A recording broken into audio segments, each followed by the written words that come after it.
Jack and Jill here. Hello. Welcome to the Jack Jill Show, entertaining real estate investment talk. I'm Jack Butala. And I'm Jill DeWit, broadcasting from sunny Southern California. Today, Jill and I talk about that vacant house down the block. What? A time waster? Oh my gosh. Is it a time waster? Oh my Or is it the greatest real estate deal just waiting to happen to launch your career think into about famousness? Our street even. You know, we could be right now within a 1 mile radius, even a 100-yard radius right now.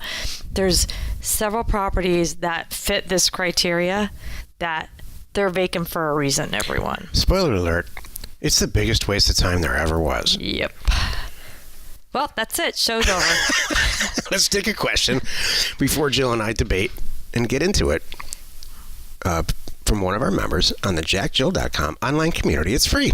Okay. Joe M. asks, hi, everyone. After a successful first year trying out the land investing business, I'm hoping to scale up. Jack often says that the most experienced members of the group have scaled up from the $1,000 profit properties to $10,000 profit properties or higher.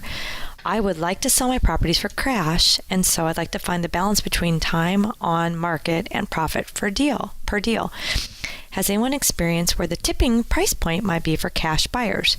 Obviously, fewer and fewer people can buy for cash the higher you go. I'd like to hear from people's experiences where that might fall off. I made up these numbers, but for example, $5,000 selling price for a $10,000 market value flies off the shelves. $10,000 to a $20,000 market value sells fairly quickly as well. But $20,000 to $30,000 takes a long time. Most cash buyers are $10,000 or below. These are quote, end of quote, or something along those lines. Please reference your selling price and your determined market value. Thanks in advance for your time and consideration on this question. And then Trevor, one of our members, actually already wrote a reply here. So Trevor says, yes, the cheaper the property, the more buyers. $10,000 is a pretty good number for most folks to pay via credit card. If you are truly ready to scale up, I highly suggest you find hot areas that you know. He's nailed it. Seriously, get off the cheap crap in the Southwest. Yep, absolutely, Trevor. If you've been doing it, why not start in your own backyard? I highly suggest meet with a lot of folks in an area, get a feeling for the days on market, and the exact areas that are flying off the shelves, and then start there. I have held $1,000 5-acre parcels in the desert for months, and I sold $156,000 properties in 90 days. So who knows? This is an incredibly intelligent question, and Joe, you're destined to really, really do well. Just be the way that you're looking at this. So you can't put it in a box just based on numbers. Imagine me saying that, Joe. I would love to put everything in a box based on numbers, but unfortunately, that's not how the world is. So what you need to do, and I want you to philosophically close your eyes and think about this for a second. You need to design your perfect buyer. We all know sending a bunch of mail out generates deals. They generate $1 million properties and $5,000 properties and multi-million-dollar properties. It's just a fact. The variable is how much mail you send out. So we have complete control, for lack of a better description, in our acquisition market and our acquisition price within reason. Not complete control, but reasonable control, I should say. So what's missing? The guy you're going to sell it to for more. So create the guy you're going to sell to for more before you actually send the mail out. So if you have a person, and you already have the data, you already bought it because you sent the mailer out. If you have a person in Indiana, let's say, and you look up 2 or 3 counties in Indiana, you pull the data, and you see that somebody with XYZ LLC owns like 1,500 properties in that county, or 18, or some relative number. They own a lot of property in the area. That's your buyer. And you need to find that person and find out what they want. And they'll tell you right off. They will say, I love this area of zip code X. I've been looking for property there. I can't shake it loose for years. Or this property over here. So now you have something to work on. That guy doesn't know about sending out mailers. And even if you say, this has been my experience, even if you sit there and say, this is how we do it. We send out offers to everybody. What? How do you do that? Doesn't that take a long time to write out all those offers? Oh, yeah, it takes days. That's why I have so many kids. So you have to manipulate and create, not manipulate. You need to locate a buyer. That's the next level here. So, and that buyer, Trevor's right. They'll write. If they have a bunch of rental houses and stuff, they will write $150,000 checks for new houses or new land to develop, like you and I spend $1.50 to buy a Coke. Mm-hmm. Well, Trevor's right too. I mean, that's it. Hot areas mean there's more than one buyer too. Let's make it good. Mm-hmm. You know, where everybody's looking for property. You know, that's the place. Like ours. You know, look at what's the days on market in our little area right now, Jack? It's because of the I do know it because of the asset dollar level. Mm-hmm. It's exceeds 90 days. Got it. But that's a great. I was just going to say that Jill and I had a together consulting call last week with someone, and she was correctly following our advice and saying you have to look at days on market before you send a mailer out. And she was focusing on land with days on market for less than 200 days. And my hat's off for her to even understand and follow our advice. Mm-hmm. But 200 days is too much. Right. You want to look at property that has days on market that's less than 45. Mm-hmm. If you were buying property at 75% of its current market value in an area where there's days on market less than 45, you are going to win. This is what we do all the time. You know, Jack, when you just say it like that, it sounds like duh, but people don't do it. I know. That's why is that? That's why we have the show. Thank you. I don't know. You know what, Joe? Why don't they? Why is that? Why are they chasing this vacant house down the block? That's why. Oh. Because they're not listening to this show or anybody else's advice who's failed already, and they're looking at a house that's fallen down the street that they can't even sleep. They want it so bad. You know what? Get to the topic, and then I have an example of people doing it all wrong. Today's topic? Perfect timing. Today's topic, vacant land down the block. This is the meat of the show. Go, Joe. People are so stuck in their ways sometimes, and they cannot see past their own noses, and they're standing there scratching their head wondering why it's not working for them. When you can only help people so much. So my example is an office space transaction that we were involved in, that just went. Basically, the broker killed the deal. Of course. And the person trusted the broker because that's how they were raised. It's like a broker, they know more than me. Like a teacher, they must be right. And everybody, they must be right because that's what their job title is. I love when you add like this. The broker flat out killed the deal. And you know why? And I'm not. So here's my question. I don't even know if I can't decide if he's just stubborn or if he's stupid. Stubborn. Oh, okay. I didn't know if he was really even understand the term what it was that killed the deal. So in the very, very bitter end. He's an over-emotional little child. That's what I thought. And he has to be in control. It was very funny. It's not your deal, Joe. It's his deal. Exactly. Yeah. Even though we're the tenant. That's right. And the owner and the tenant, we knew nothing. We were nobody. It was up to him to decide the deal. Mm-hmm. And I feel bad. This poor landlord now is stuck with this property, and they're wondering, why can't I get these done? And we'll drop the broker. You know what? This place should be filled if you didn't have that broker. He wants to put his own personal whatever on everything. So there was one term that was not correct in the deal that we were not going to waiver on, and he let it just die because of that. Here's what it is. Dual agency. Yep. Exactly. I do not sign dual agency. Why would I want a real estate agent to represent me and represent the other side of the other side of the transaction? And then something goes wrong with that person, and they come over to me for a fee. Mm-hmm. This is how silly real estate agents and the whole industry has gotten. And that was the last point in this transaction. We agreed on the money, we agreed on corporate structure, all of terms, all of it. And this guy couldn't get past dual agency. Talk about insecure or Yep. whatever it was. It's Yep. just really weird.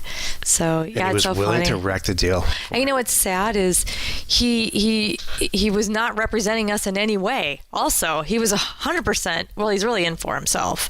Let's just be honest. He wasn't even properly representing the landlord. It should have said no agency on that thing. I'm just the guy doing the paperwork. That makes sense. So Some real estate he was not agents- showing up for anybody and taking anybody's interest involved into heart. Some real estate agents, for whatever reason, couldn't make it in some other career. Yeah. But they want to be involved. They want to run with the big kids. Yeah. That's So they want to put a suit on, but they can't have a regular job because they just, for whatever reason, just couldn't do it. No. So they go to real estate school. Yep. They take a test. That's this guy exactly. They dress up every day. And they have a sticker on the side of their car. That makes them feel important. They love to dress up every day Yeah. and look good.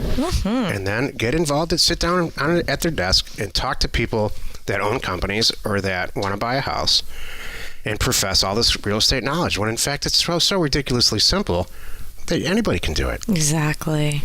The real value that a real estate agent makes, and this is the flip side of the coin, that's the rant about agents. The real value that real estate agents actually bring to the table, they never focus on, which is getting to know everybody, basically being a socialite in the market and finding off-market deals that are actually a good deal. Right. That is when a real estate agent actually earns their fee. They say something like this: "Oh, Mr. and Mrs. Smith, you guys are ready to buy a house and you have the money. That's awesome. You came to the right place. I'm going to help you.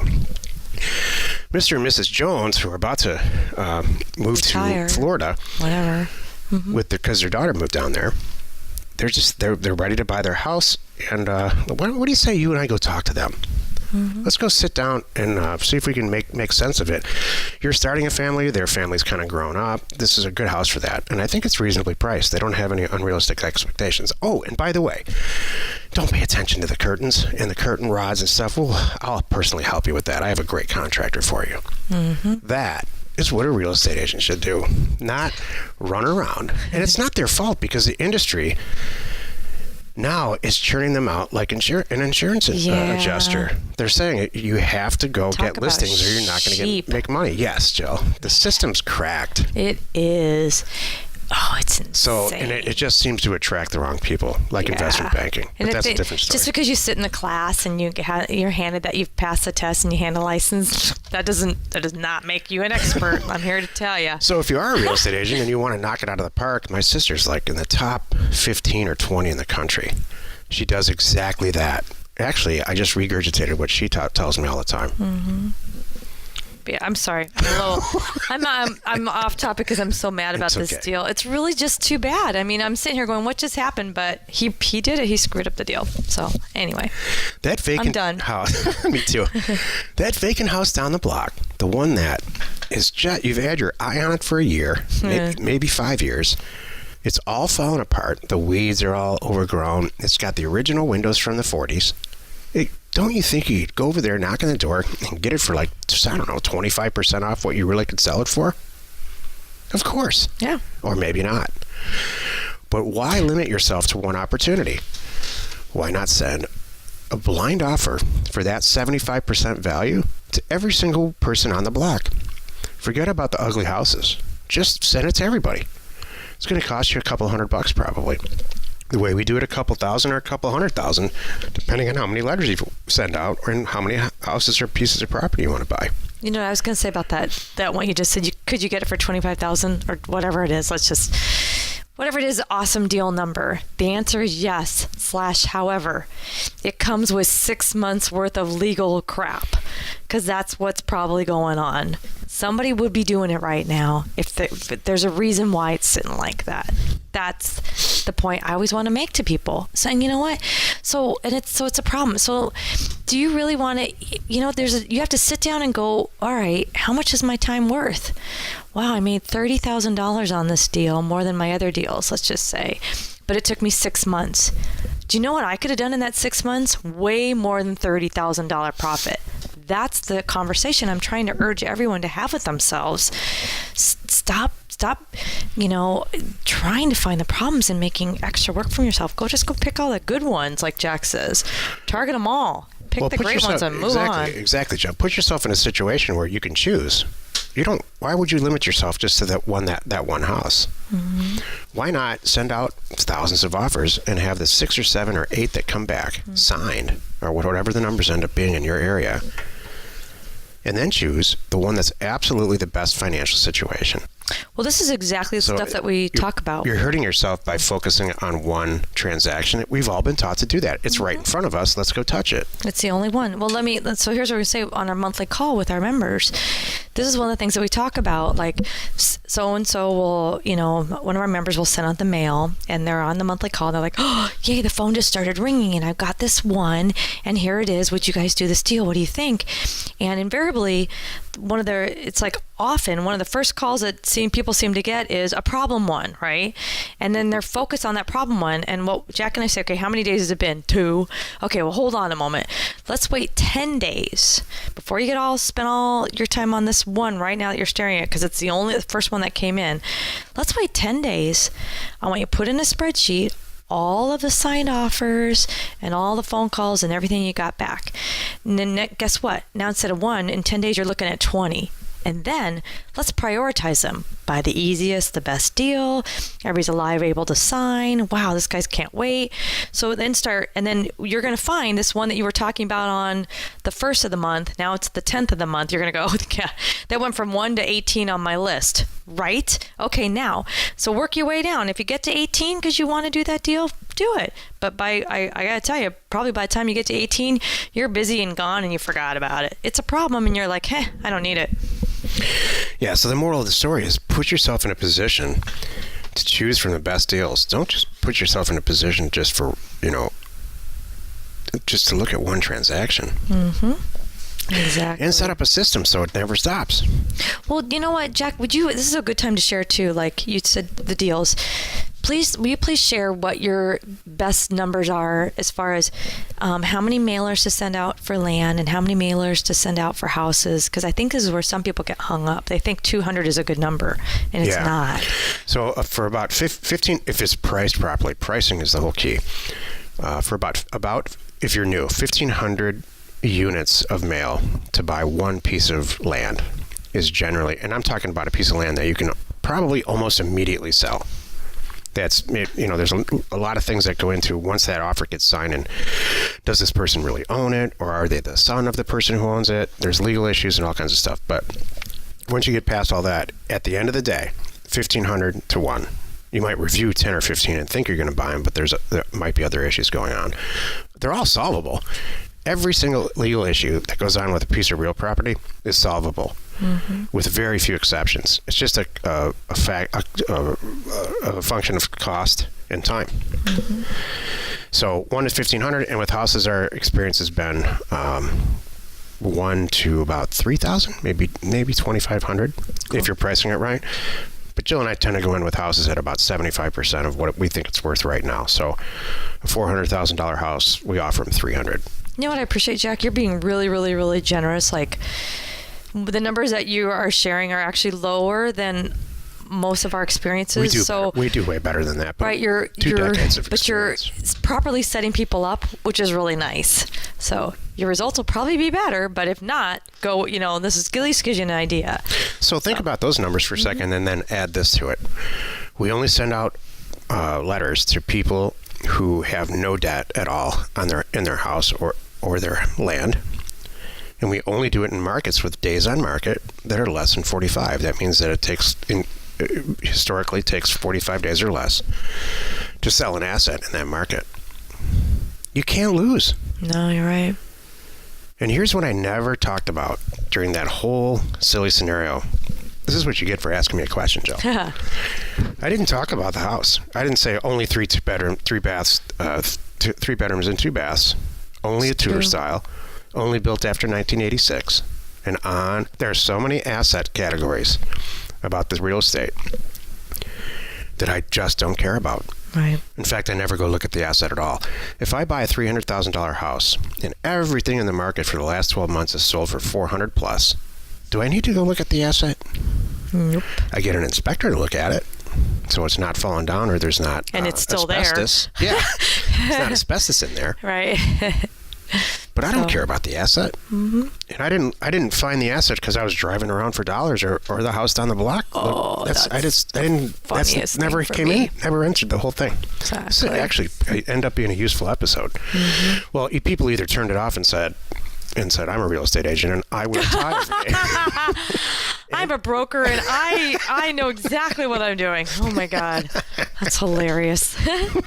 Well, you've done it again. It was actually, I think, a helpful 20 minutes listening to the Jack and Jill show. Join us tomorrow, where we discuss what is HR compliance, human resources compliance. Does anybody really know what that is? And how it relates to us. And we answer your questions should you have one. Post it on jackjill.com. You are not alone in your real estate ambition. Oh, you know what's sad is that what's funny is there are very, very few, but, one that I can think of who is a broker that I actually like. Me too. And I actually trust, and I would actually do stuff with. He's obviously not your normal broker. Is his name Steve? Yeah, it is. Okay, and it's not you. The same person. Yeah, and he, you know why? Because his broker hat. He doesn't usually wear his broker hat. He thinks like an investor. That is the bottom line, and that's why I like the guy. He's using his broker position, which is a position of inside information, by the way, if you look at it right, to be a successful investor. That's exactly it. You nailed it, Jill. Yeah, he's not running around trying to get a. You know what it is? Because he's thinking that's it. He's not trying to take a percentage off every deal. He wants to do the deal. There's way more money in that anyway. Oh my God, yes. And that's what's so sad about this ding dong that I had to deal with for a week and a half, but that's okay. Yeah. He just didn't get it. And you know what's sad? He never will. He created a nice broker union job for himself. He will never, ever get out of that box. I'm serious. No. He's going to forever be filling out forms for people. And that's the thing, too. You know he's a one-man show. He'll never get past it. He'll never grow. Well, the guy's older anyway. It's kind of done.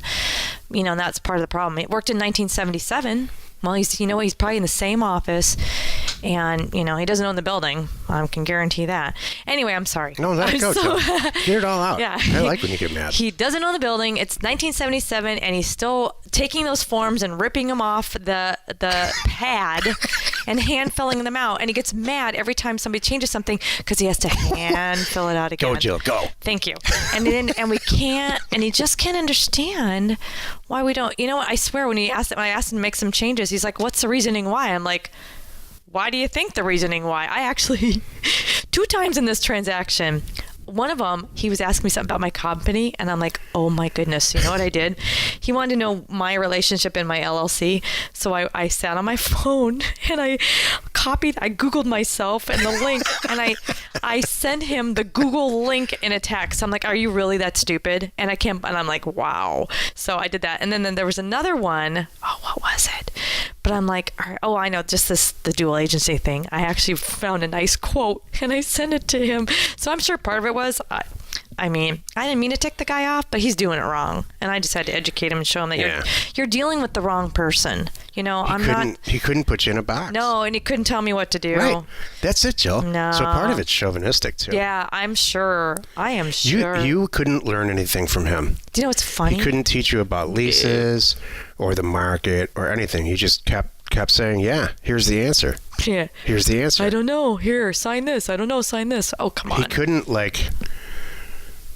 accomplish psychologically in his soul what he needed to accomplish in that deal to feel good about himself. Well, I can't even understand. Because it's all rooted in insecurity. Why? That's my thing. I'm like, I go back and forth with it. I'm like, is he stupid? I really thought, is he that dumb? No, I don't think so. Well, you know what, They're just stuck in some psychological mayhem about proving themselves worthy. And it's sad and because that position doesn't yield itself to that. He's doing a good paperwork. 1/3 to 1/2 of the deals he could be doing because of his personal issues. Mm-hmm. And you know what? You're exactly right. Yeah. And if you ask him, he doesn't care. No. What he cares about is impressing somebody like you. He's going to go back and tell the landlord, wow, whew, it took 5 times, but I got someone. When what it really means is 5 times until the right idiot came along and trusted everything I said. No, part of it's that at our age, I'm just not willing to put up with it's just funny. Yeah. I'm not going to go through all that. Come on. Exactly. We could have done that deal in one day. Oh, yeah, exactly. That's what it should have been. And we would have had started at noon and been done by 4. Exactly. With cashier's checks and the whole thing. Yeah. In fact, remember, that's what we said. Yeah, with not even talking, 3 just like, weeks later. here's the stuff. Okay, I'll get it to you. Done. And what that translates to the agent is, well, why do you need me? Yeah. If you can do it that fast, That's and you guys all are, you're not disagreeing on anything, or you don't need me to show you the space, then what good am I? Yeah, and I feel bad because the landlord here, he snowed her, man. Yeah. But that's what you get. Not my problem. Moral of the story is do your own deals. Exactly. I tell you. Hey, if you like that, share the fun. Or if you're disgusted, rant with us, and subscribe on iTunes or wherever you're listening. And while you're at it, rate us there. We are Jack and Jill. Information and inspiration to buy undervalued property. Nice rant.